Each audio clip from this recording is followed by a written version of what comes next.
Hey everyone, it's Dorothy with crazyforcrust.com and welcome back to my kitchen. Today we are continuing our tip series and we are talking about oats. Now this is something that I get asked all the time. Can I substitute old-fashioned for quick cooking and vice versa?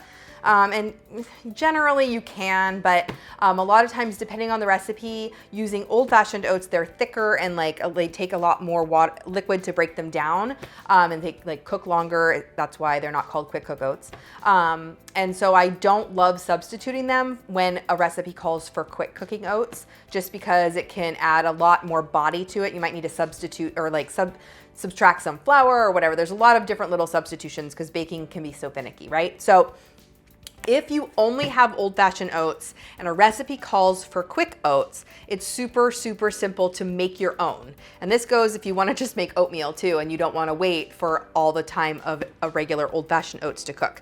So all you need to do to make your own quick oats is you need old-fashioned oats and a food processor or blender. This is just a little hand blender type little small Cuisinart that I have, but you can use any food processor, you can use any a blender, as long as it's not a cheap blender that's not very high powered. You can totally do this in a blender.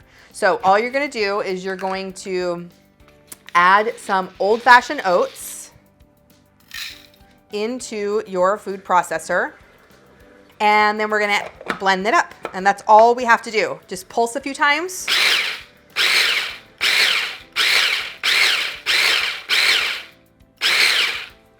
And once you open it up, you'll see that the old-fashioned oats have kind of been crushed and broken down a little bit.